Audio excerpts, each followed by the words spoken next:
오늘 설교 제목이 보시다시피 황폐한 예루살렘 교회의 부흥인데요. 이건 제가 비교적 절제해서 그냥 무난하게 제목을 이렇게 잡은 겁니다.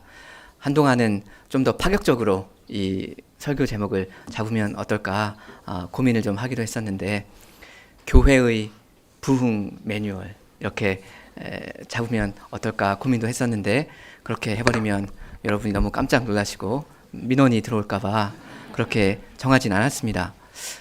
그렇게 제가 생각한 것은, 어떻게 보면 우리한테 이 부흥이라는 단어에 대해서 좀 노이로제가 있는 것 같습니다. 그래서 교회가 수적으로 늘어난다는 게 이게 뭔가 2차적이고 부차적인 일이고, 그것은 좀 저급한 일이고, 우리가 하나님께 예배드리는 것, 거룩한 교회로 서가는 것, 그리스도의 교회 가장 바른 자태를 이루는 거, 이게 중요한 것이지, 교회 숫자가 늘어나는 거, 그거는 이렇게 되는 생각이 우리 안에 없지 않아 있는 게 아닌가 생각이 좀 들기도 합니다. 그래서 좀 무난하게 제목을 그렇게 정했고요. 그런데 부흥이라는 그 단어에 우리한테 그것을 우리가 생각할 때마다 노이로제가 이제 있는 거, 이게 부흥이라는 것이 여러분 잘못된 것입니까? 교회가 말씀이 풍성해지고 성신의 위로로 진행하여 가면서 수가 많아지는 거, 이게 잘못된 일입니까? 사실 굉장히 자연스럽고 꼭 필요한 일입니다. 이게 우리에게 주신 사명이기도 하고요. 복음 전파의 사명이요.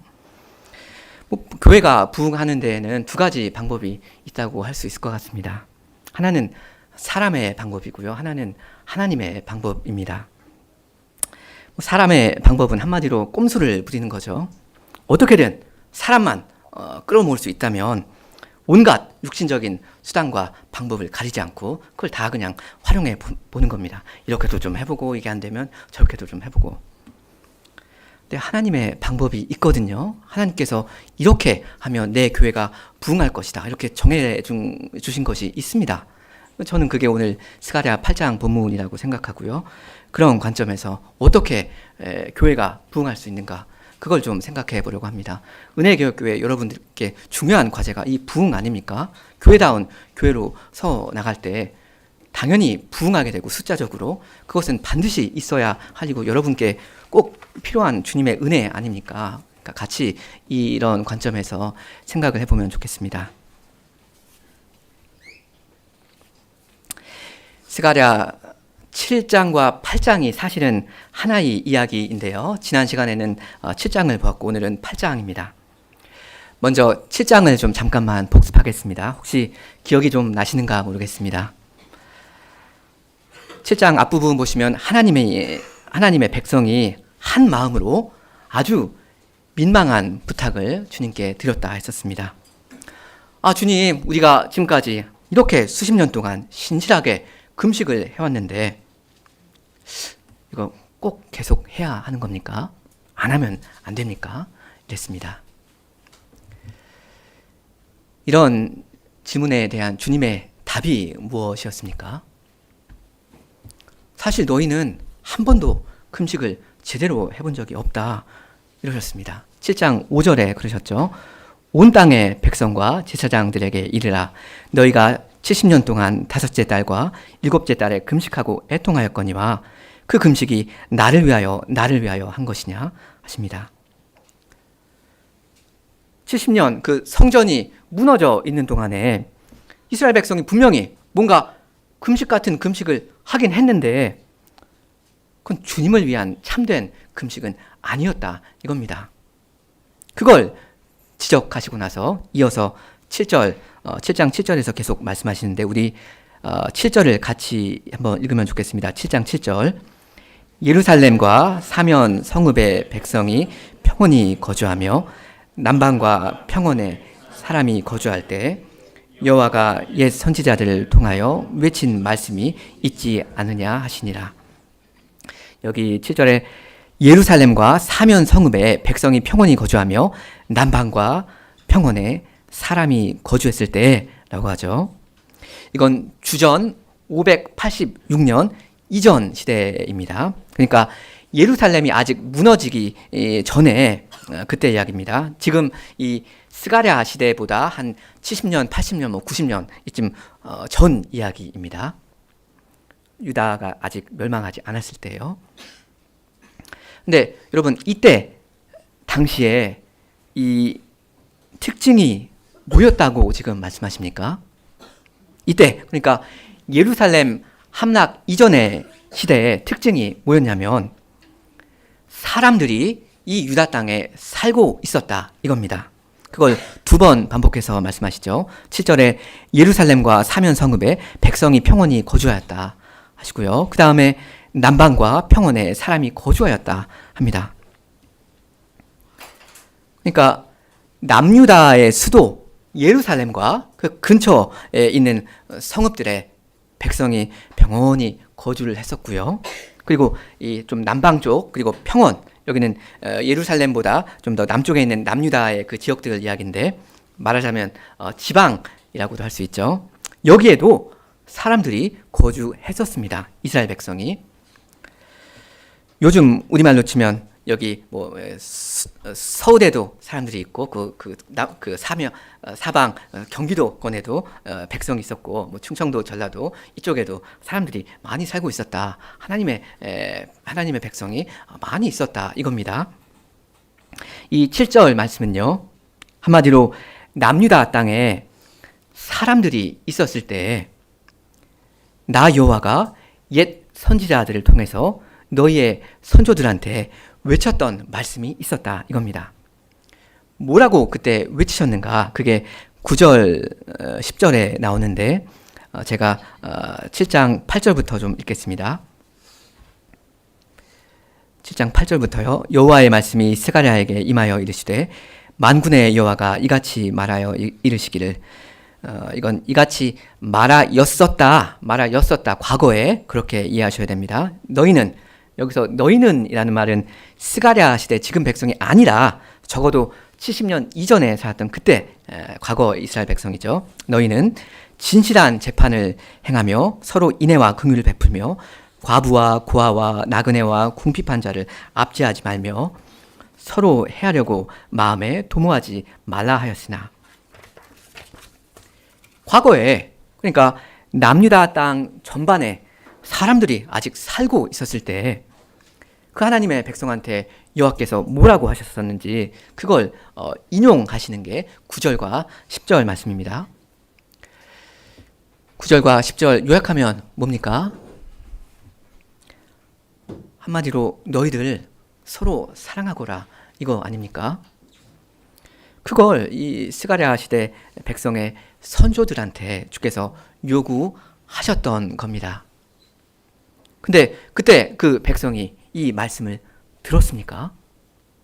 11절입니다. 그들이 듣기를 싫어하여 등을 돌리며 듣지 아니하려고 귀를 막으며 그 마음을 금강석 같게 하여 율법과 만군의 여호와가 그의 영으로 옛 선지자들을 통하여 전한 말을 듣지 아니하므로 큰 진노가 만군의 여호와께로부터 나왔도다 하십니다. 스가랴 시대의 백성의 조상들은 하나님의 그 말씀을 싹 다 무시했었습니다. 아주 작정을 하고서 하나님의 말씀을 업신여겼습니다. 그래서 이 사람들은 망할 수밖에 없었습니다.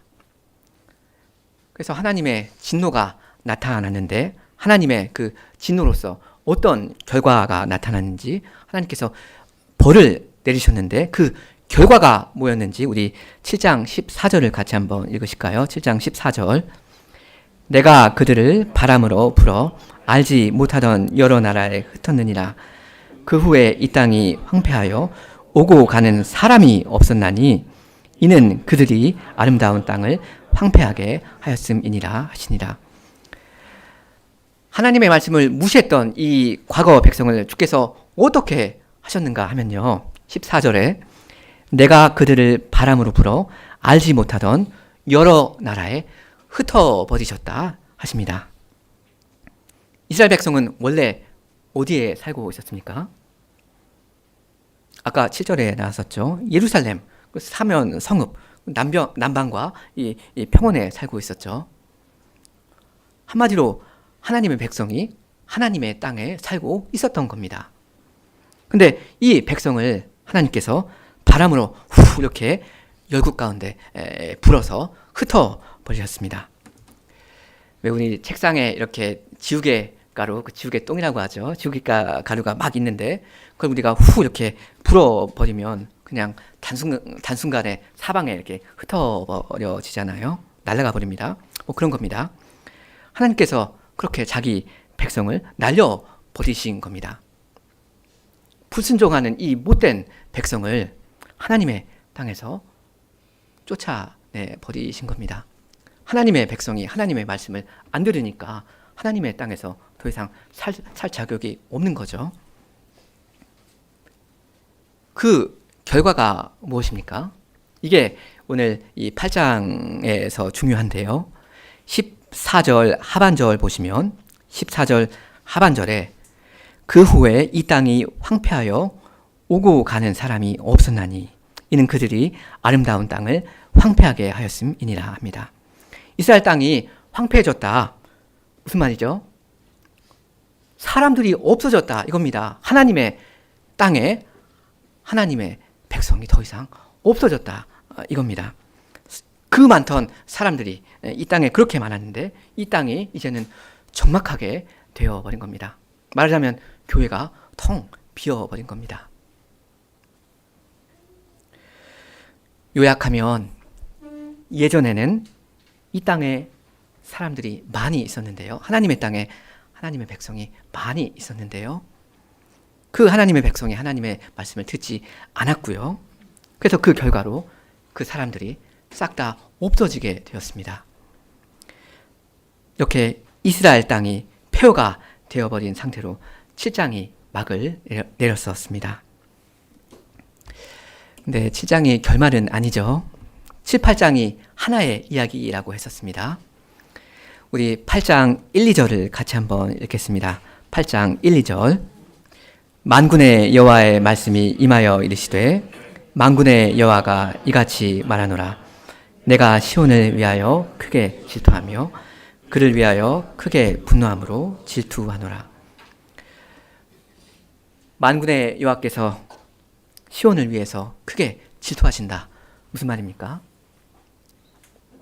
너무나도 끔찍하게 사랑하신다 이거죠. 주께서 사랑하시는 이 시온이 지금 이 모양 이 꼴이 되어버렸으니까 아주 화가 나시는 거고 견딜 수가 없게 된 겁니다. 그래서 어떤 일을 하십니까? 3절에 여호와가 이같이 말하노라 내가 시온에 돌아와 예루살렘 가운데 거하겠다 하십니다. 시온 그러니까 예루살렘은 폐허가 되어버렸잖아요. 버려진 땅입니다. 근데 주께서 그 땅을 다시 찾으실 겁니다. 그리고 그 가운데 사실 겁니다.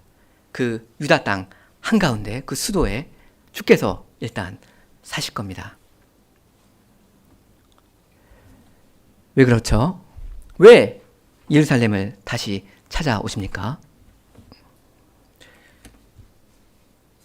지금 이 스가랴 시대 백성은 그 선조들과는 달리 착하고 경건해서 그런 겁니까? 그건 아닐 겁니다. 아까 그 7장만 봐도 그렇지 않다는 걸 우리가 얼마든지 알 수 있잖아요. 예루살렘에 돌아온 이 사람들 귀한 것이 없지 않아 있지만 사실 그 선조들과 별반 다를 바 없습니다. 50보 100보예요. 금식하기 싫다고 그러잖아요. 그리고 7장 9절 이하에서처럼 과부와 고아와 나그네와 궁핍한 자를 압제하지 말라. 이런 너무나도 기초적인 말씀을 들어야 하는, 여전히 들어야 하는 그런 사람들이거든요. 그 사람들 죄인들입니다. 그러니까 포로기 이전 사람들과 이후 사람들이 과연 본질적으로 뭐가 다른지 사실 좀 알기가 어렵습니다.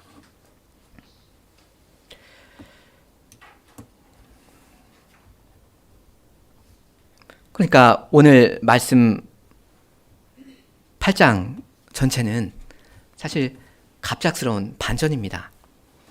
왜 갑자기 여호와께서 시온을 위해서 질투하시고 이 시온으로 돌아오시는지 그 이유를 이 사람한테서 찾기가 어렵습니다.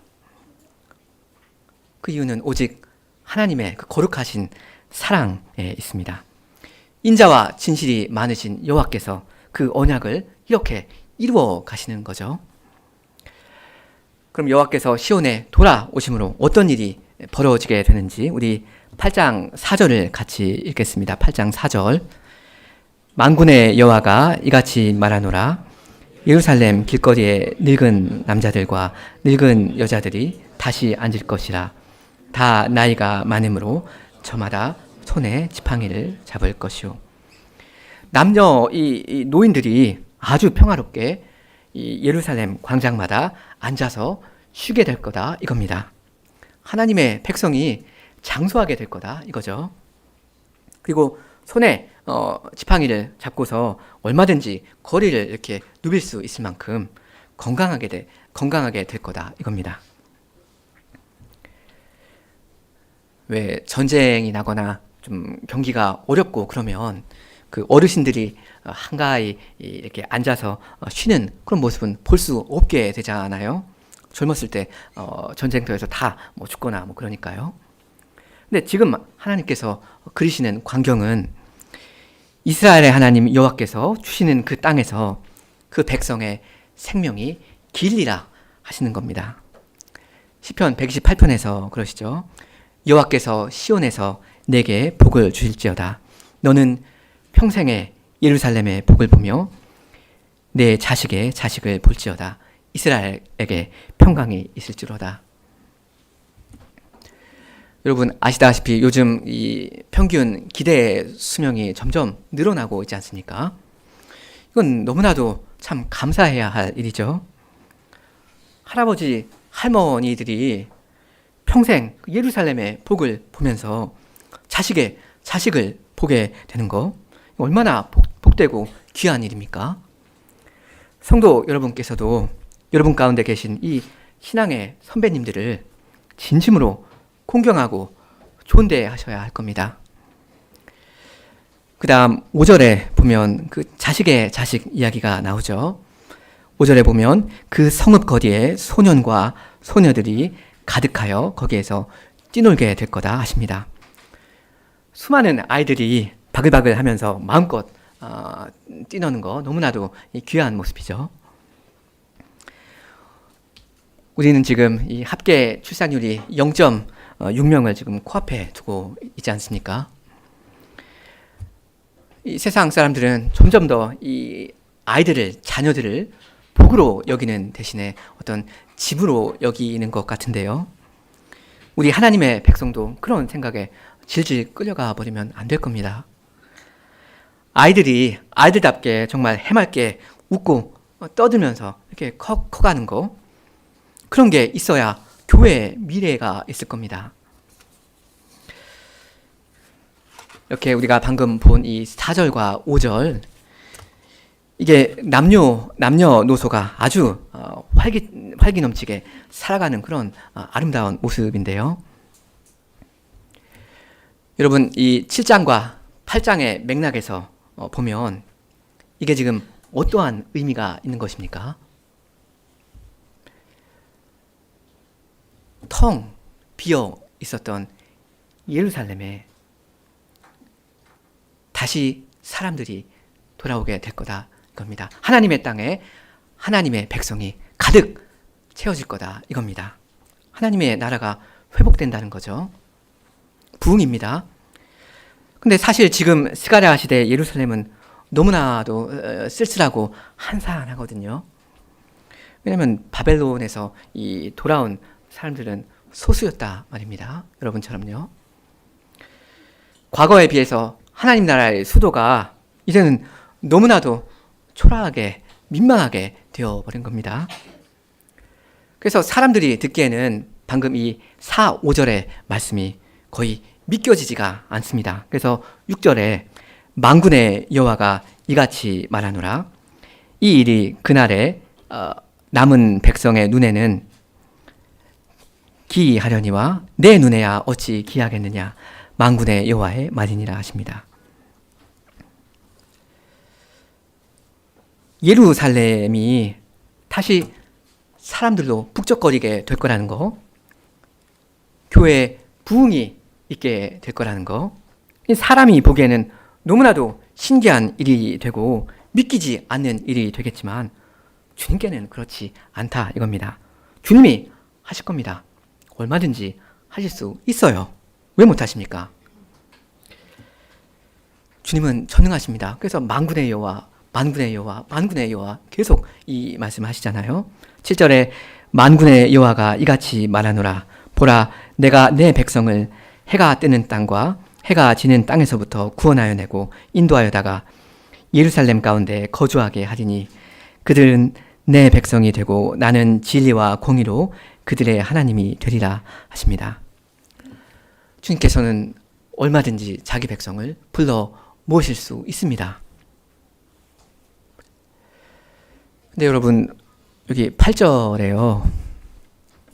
자기 백성을 인도하여다가 예루살렘 가운데 거주하게 하시는 거예요. 이거 어떻게 해서 이 백성이 예루살렘으로 인도함을 받는다는 말입니까? 일단 당연히 하나님께서 이 사람들을 인도하실 거죠. 그건 맞습니다. 3절에 아까 봤는데 3절에 보면 먼저 하나님이 예루살렘으로 돌아오시는 사실이 있죠. 3절에 여호와가 이같이 말하노라. 내가 시온에 돌아와 예루살렘 가운데 거주하리니. 3절이나 8절이나 똑같이 거주한다, 뭐 거한다, 거주한다, 이게 똑같은 단어이거든요. 그러니까 일단 먼저 여호와께서 하나님 나라의 그 수도 예루살렘 가운데 다시 거주하시고요. 여호와께서 흩어져 있는 자기 백성을 사방에서 구원하여 내시고 인도하여다가 다시 이 예루살렘 가운데 거주하게 하시는 겁니다. 뭐 그건 알겠는데 그럼 정확히 어떻게 어떤 방식으로 여호와께서 이 흩어진 자기 백성을 예루살렘으로 불러 모으시는가, 이런 질문이 나오죠. 이게 뭐 휘리릭 뿅 해가지고 불러 모으신 건 아닐 거란 말입니다. 뭔가 방도가 있을 거란 말입니다. 뭔가 어떤 방법을 써서 사람들을 구원하시고 이 시온으로 인도하실 텐데요. 그 방법이 뭘까 하는 그 문제의식을 가지고 나머지 우리 8장을 좀 보겠습니다. 우리 9절을 우리 같이 한번 읽으실까요? 9절. 만군의 여호와가 이같이 말하노라. 만군의 여호와의 집 곧 성전을 건축하려고 그 지대를 쌓던 날에 있었던 선지자들의 입의 말을 이날에 듣는 너희는 손을 견고히 할지어다.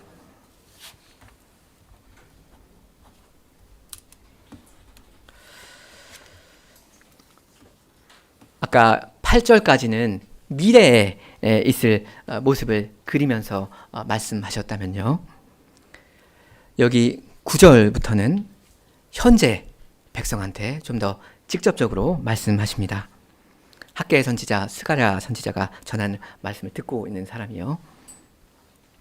이 사람들한테 주께서 요구를 하십니다. 너희의 손을 강하게 하거라. 너희 손에 힘을 좀 줘라 하십니다. 무슨 말입니까? 뭐 하라는 말씀이시죠? 성전을 지으라는 거죠. 왜 그렇습니까? 이제 너희가 그 일에 전무할 수 있도록 나 여호와가 너한테 복을 줄 거니까 그렇습니다. 그건 학개 선지자도 말씀한 건데 10절에 보면 이날 전에는 10절에 이날 전에는 사람도 삭슬 얻지 못하였고 짐승도 삭슬 받지 못하였으며 사람이 원수로 말미암아 평안히 출입하지 못하였으니 내가 모든 사람을 풀어 서로 치게 하였느니라. 만군의 여호와의 말씀이니라. 이제는 내가 이 남은 백성을 대하기를 옛날과 같이 아니할 것인즉 하십니다. 성전을 재건하기 전에는 경제적으로도 좀 어려웠고 전반적인 정세가 좋지 않았죠. 근데 이제는 주께서 복을 내려주실 겁니다. 12절 말씀대로 곧 평강의 씨앗을 얻을 것이라. 포도나무가 열매를 맺으며 땅이 산물을 내며 하늘은 이슬을 내리리니 내가 이 남은 백성으로 모든 것을 누리게 하리라 하십니다. 왜 그렇습니까? 왜 이 남은 백성은 특별 대우하신다 하는 겁니까? 이 사람들의 선조들보다 이 사람들이 특별히 잘한 게 있어서 좀 더 경건한 게 있어서 다시 기회를 주시는 겁니까? 아니죠. 차이는 이 사람들한테 있지 않습니다. 차이는 하나님의 그 주권적인 사랑에 있습니다. 하나님의 은혜입니다. 여러분이 하나님의 백성이시라면 주께서 정말로 나에게 복을 주신다. 우리 교회에 정말로 은혜를 한없이 베푸시는구나. 어찌 우리한테 이런 특별한 은혜를 주시는가? 왜 우리한테 이렇게 특혜를 주시는가? 이런 생각이 다 여러분 있으실 겁니다. 그런 생각이 다 있으셔야 마땅할 겁니다.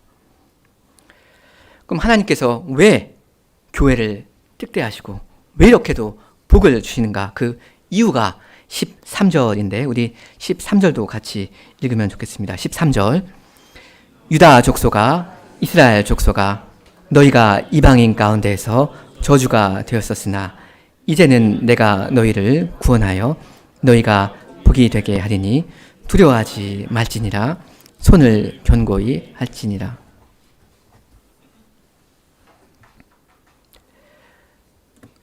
무슨 이야기입니까? 생각나시는 거 없습니까? 아브라함 언약 이야기죠. 아브라함 언약을 이루어 가시는 겁니다. 이스라엘은 원래 하나님의 저주 아래 싹 다 멸망해야 마땅합니다. 그런데 이제는 오히려 이 사람들을 구원하시고 복을 주시겠다 합니다. 너희가 복이 되게 하겠다 하십니다. 창세기 12장에서 예전에 아브라함한테 내가 복이 될지라 하셨잖아요. 그게 개역 한글에서는 좀 의역을 해서 내가 복의 근원이 되게 하겠다 이렇게 했는데 좀 더 사실 정확하게 직역하면 개역 개정대로 네가 복이 될지라 이거거든요. 하나님께서 아브라함한테 너가 복이 될 것이다 하시고 나서 땅의 모든 족속이 너로 말미암아 복을 얻을 것이다 하셨지 않습니까? 그러니까 주께서 자기 백성한테 복을 주시는 건 그 백성이 복이 되게 하시는 거고요. 이건 다른 게 아니라 땅의 모든 족속이 그 모든 이웃들이 그 백성으로 말미암아 복을 같이 받게 하시는 그런 의도입니다. 혹시는 이런 걸 갖다가 하나님의 복을 중개한다, 하나님의 복의 매개체가 된다, 이렇게 표현할 수도 있을 것 같습니다. 아무튼 이게 바로 교회입니다. 하나님께 복을 일단 받아서 그 복을 이웃들에게 나누어주는, 넘치는 복을 나누어주는 그 행복한 일을 바로 교우 여러분께서 하셔야 하는 겁니다. 그리고 그 일은 아주 적극적으로 힘써서 하셔야 하는 겁니다. 그 13절 끝에 두려워하지 말아라. 너희의 손을 견고히 하라 하시지 않습니까? 사람의 마음에 두려움이 있으면 손에 이 힘이 잘 안 들어가거든요. 벌벌벌 떠니까요. 소극적일 수밖에 없죠. 근데 사람이 담대하면, 쫄지 않으면 손에 힘이 불끈 들어갑니다. 주께서 나와 함께 해주신다. 우리 같은 사람들한테도 다시 기회를 주셨다. 이런 걸 확신하면 물불을 가리지 않게 됩니다. 막 나서게 됩니다. 주님의 약속을 믿고서 이 교회 재건에 발벗고 나서게 됩니다. 여러분들이 다 그렇게 하셔야 합니다. 여기 13절 끝에 손을 견고히 할지니라, 이건 성전 재건에 힘쓰라, 이런 뜻인데요. 말하자면 그 하나님 예배하는 일에, 말하자면 그 수직적인 그 일에 힘써라, 그런 걸로 이해할 수도 있겠습니다. 근데 이것 말고도 또 요구하시는 게 있는데 그게 14절부터 나옵니다. 그게 뭔지 제가 읽겠습니다. 14절. 만군의 여호와가 이같이 말하노라. 너희 조상들이 나를 경노하게 하였을 때 내가 그들에게 재앙을 내리기로 뜻하고 뉘우치지 아니하였으나 이제 내가 다시 예루살렘과 유다 족속에게 은혜를 베풀기로 뜻하였나니 너희는 두려워하지 말지니라.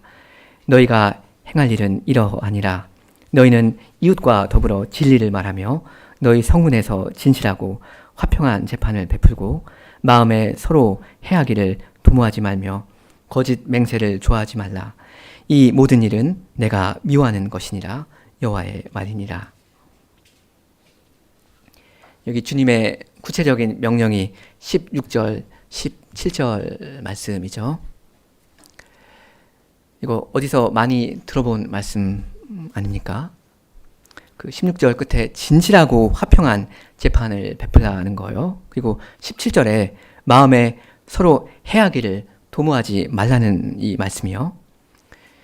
이거 아까 읽었던 7장에서 지난번에 나왔던 말씀이었습니다.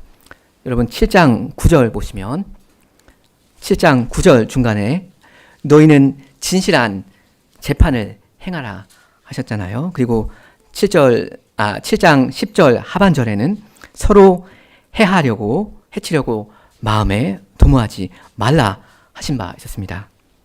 원래 이 7장 말씀은 누구한테 하셨던 말씀이었죠? 이전 이스라엘 백성, 과거 그 선조들한테 하셨던 말씀이었죠.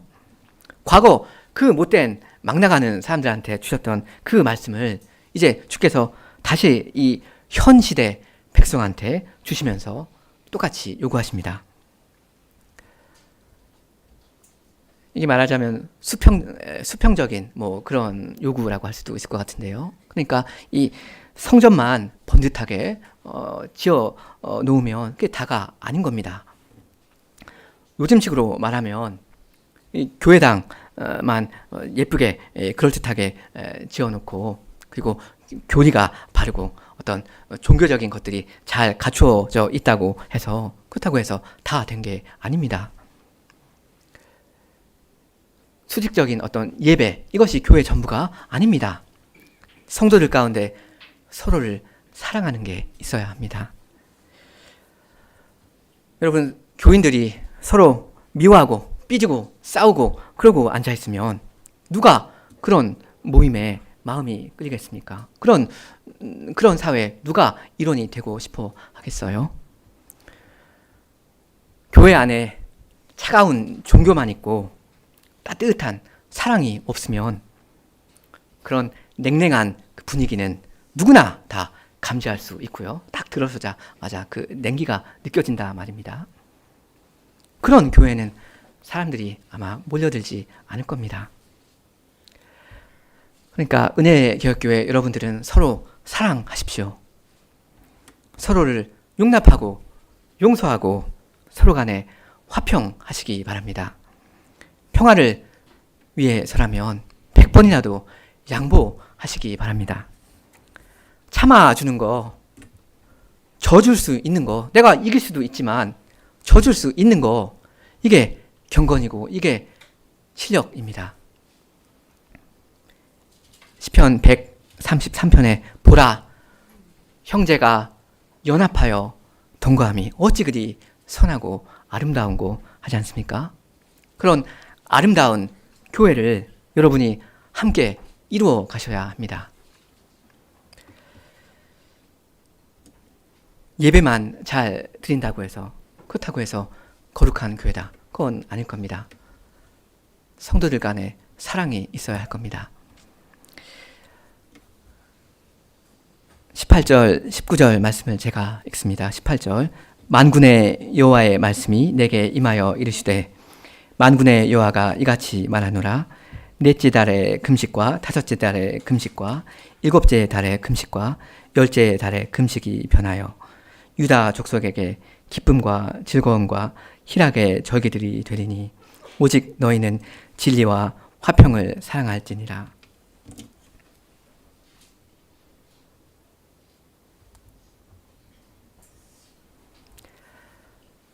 하나님께서 과거에 이스라엘을 심판하셨을 때 이스라엘은 잠깐 금식을 해야 했는데요. 이제는 이스라엘을 구원하시니 잔치를 할 때입니다. 이 백성한테 기쁨과 즐거움과 희락의 절기를 누릴 그런 자격이 이 백성들한테 있다. 이게 아니고요. 주께서 그런 은혜를 이 사람들한테는 베푸셨다. 이겁니다. 아시다시피 이 백성이 여태껏 거의 70년 동안 금식을 쭉 해왔지 않았습니까? 이때 분위기가 어땠을까요? 금식을 경건하게 정말 금식답게 하면 그럼 좋지만 이 사람들은 그렇지는 않았거든요. 하기 싫은 그 종교 행사 그냥 경건한 자세 잡고 그냥 억지로 한 겁니다. 그러니까 말하자면 바른 예배도 사실 없었습니다. 이랬던 사람들을 그 슬픔의 자리에서 그 민망한 자리에서 건져주시고 흥겨운 식사 자리로 초대해 주십니다. 성전을 지으라, 나를 제대로 예배하거라 하시면서 서로 사랑하거라 하십니다. 하나님의 백성이 다 함께 어린 양의 혼인잔치로 나아갈 수 있도록 해 주시는 거죠. 이 어린 양 예수님의 희생으로서 마련된 그 복된 자리로 여러분을 불러 모아 주시는 겁니다. 그리고 여러분의 이웃들을 불러 모으시는 겁니다. 하나님의 백성의 그 많은 죄들 때문에 이 황폐화되었던 이 새 예루살렘 신약의 교회 사람들이 막 몰려드는 그 기이한 일은 이미 시작되었고요. 그 일은 지금 진행 중입니다. 마지막으로 우리 함께 20절부터 23절을 같이 읽으면 좋겠습니다. 20절부터 23절. 만군의 여호와가 이와 같이 말하노라. 다시 여러 백성과 많은 성읍의 주민이 올 것이라. 이 성읍 주민이 저 성읍에 가서 이르기를 우리가 속히 가서 만군의 여호와를 찾고 여호와께 은혜를 구하자 하면 나도 가겠노라 하겠으며 많은 백성과 강대한 나라들이 예루살렘으로 와서 만군의 여호와를 찾고 여호와께 은혜를 구하리라. 만군의 여호와가 이와 같이 말하노라. 그날에는 말이라 이 10명이 유다 사람 하나의 옷자락을 잡을 것이라. 곧 잡고 말하기를 하나님이 너희와 함께 하심을 들었나니 우리가 너희와 함께 가려 하노라 하리라 하시니라.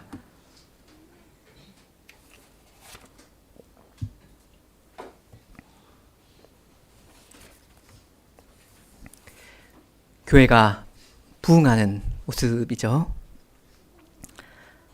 하나님께서 원하시는 바로 그 방식으로 어떻게 교회가 부흥하는가 이겁니다.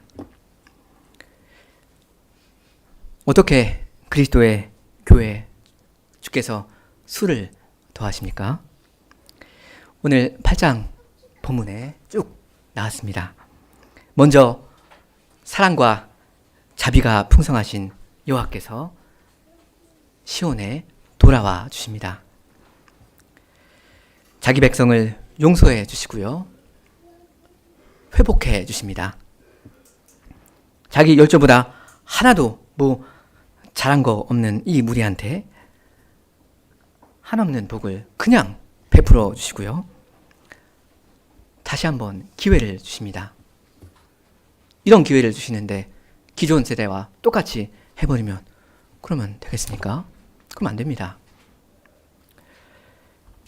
그리스도의 영광스러운 교회에서 살 수 있는 그 복을 은혜교회 교우 여러분께 주께서 오늘 베풀어 주고 계시지 않으십니까? 왜 그렇게 하시는 겁니까?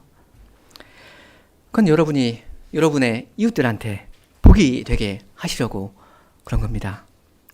복음 전파를 위한 겁니다. 교회 확장, 교회 부흥을 위해서 그런 겁니다.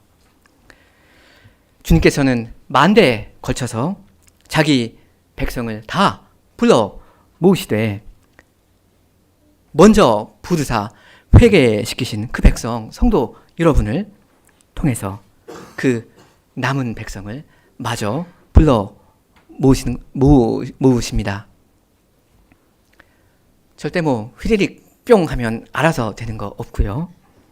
주님은 오직 자기의 백성을 통해서 자기의 백성을 주님의 교회로 불러 모아주십니다. 그러니 여러분은 어떤 교회가 되셔야 하겠습니까?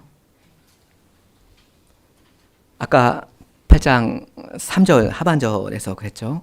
내가 시온에 돌아와 예루살렘 가운데 거하리니 예루살렘은 진리의 성읍이라 일컫겠고 만군의 여호와의 산은 성산이라 거룩한 산이라 일컫게 되리라 하셨습니다.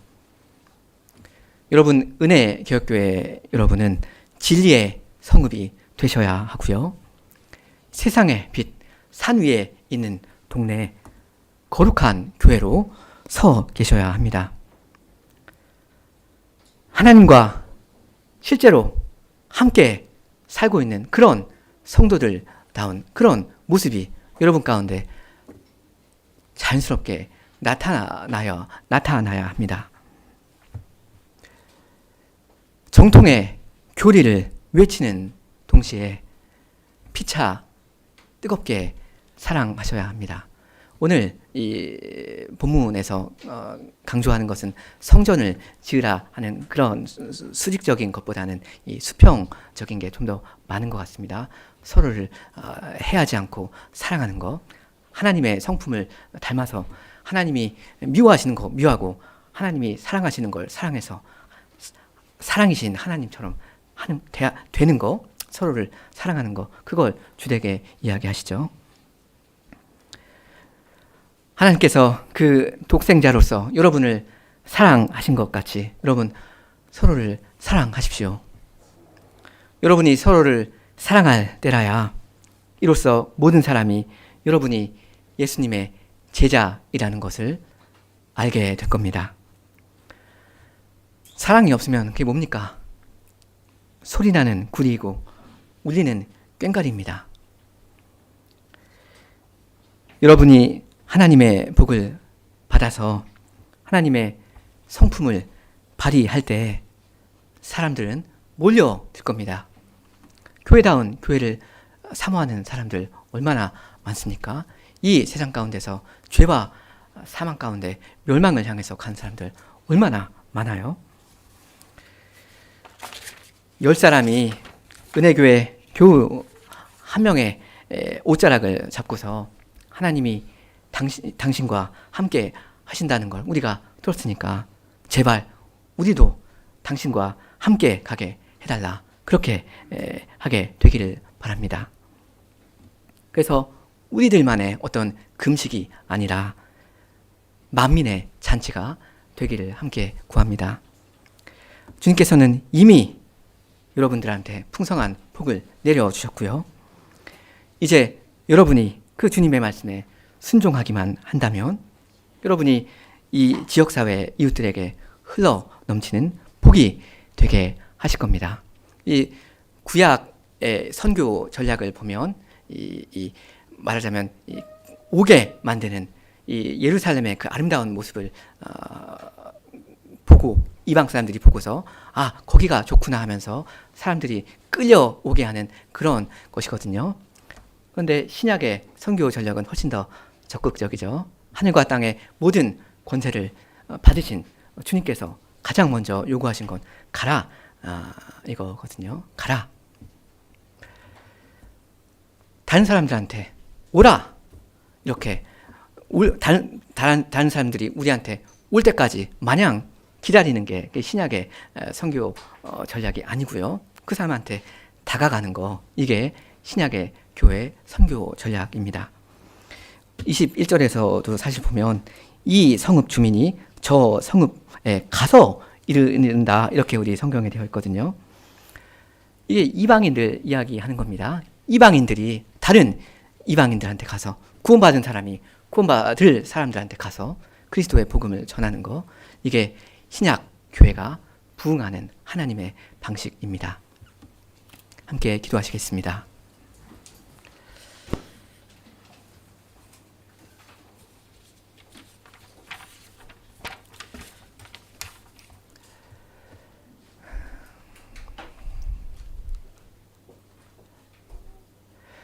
주님, 죽음이 가득한 이 세상 가운데, 죄 가운데 다 멸망해야 할 저희들을 이곳 주님의 거룩한 교회로 불러 모아 주셨사오니 하나님의 그 넘치는 은혜와 사랑에 감사를 드립니다.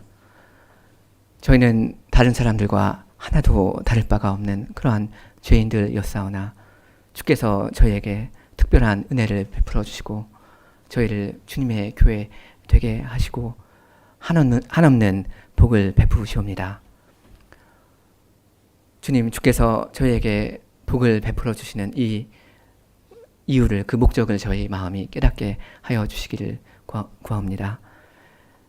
죄와 그 비참한 가운데 멸망을 향해서 달려가는 우리의 이웃들을 불쌍히 여기는 그러한 사랑이 저희 가운데 있게 하여 주시고, 또 저희 가운데 함께 사는 이 형제 자매들을 사랑하는 그 마음이 더욱더 깊어지게 하여 주시옵소서.